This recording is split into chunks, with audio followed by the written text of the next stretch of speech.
음성군은 그동안 업체에 폐기물을 적법하게 처리하도록 조치 명령을 내렸습니다. 하지만 아무런 소용이 없었습니다. 화재 발생 우려와 침출수 피해 등 주민 불편이 잇따르자 결국 음성군이 17억 원의 예산을 들여 오는 13일 처리 작업에 나서기로 했습니다. 음성군은 추후 업체 측으로부터 비용을 받아낼 방침이지만 제대로 회수할 수 있을지는 미지수입니다.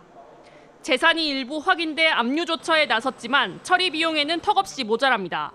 계속 등기 보내고 해도 반송이 되는 상황이라서요. 실질적으로 대집행 비용에 대해서 적을 거지만 그래도 저희가 어쨌든 어느 정도 받을 수 있는 데까지는 다 받아야지 되고요. 업체의 비양심적인 행동에 수억 원의 혈세가 투입되는 상황. 음성군은 비슷한 일이 또 발생하지 않도록 폐기물 불법 처리 감시를 강화할 계획입니다. KBS 뉴스 민수아입니다. 제주국제자유도시개발센터가 추진하고 있는 영어교육도시 1단계 사업 부지에 각종 폐기물이 버려져 방치되고 있는 것으로 확인됐습니다. 환경단체는 국제학교 부지와 곶자왈지대가 폐기물 투기장으로 전락하고 있지만 JDC는 수수방관하고 있다고 지적했습니다. 신익환 기자의 보도입니다. JDC가 추진하고 있는 제주 영어교육도시 1단계 사업부지 내 국제학교 용지입니다. 용지 한쪽이 마치 쓰레기장처럼 변했습니다. 쓰고 버린 페인트통과 스펀지, 플라스틱 등이 뒤엉켜 있고 사람 키만한 것부터 잘게 부서진 폐콘크리트 등 건설 폐기물도 버려져 있습니다. 수십 그루가 넘는 나무들도 잘린 채 그대로 방치돼 있습니다. 다른 쪽도 사정은 비슷합니다.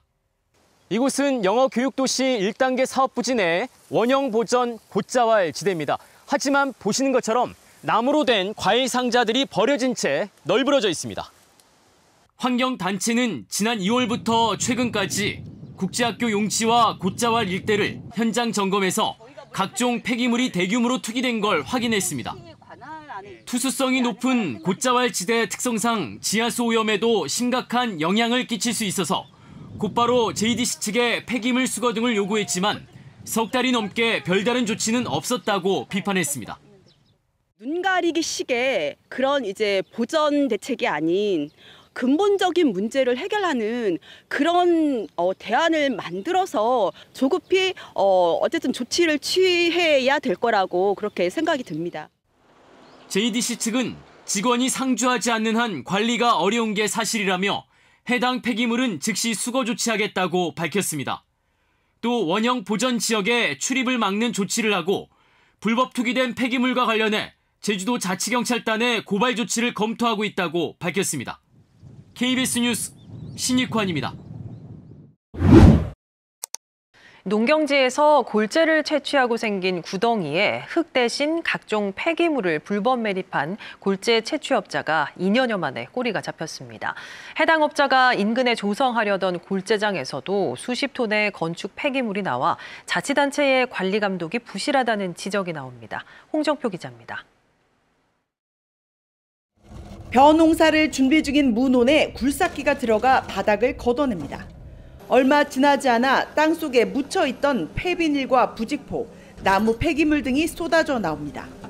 확인된 쓰레기 양만 5톤가량.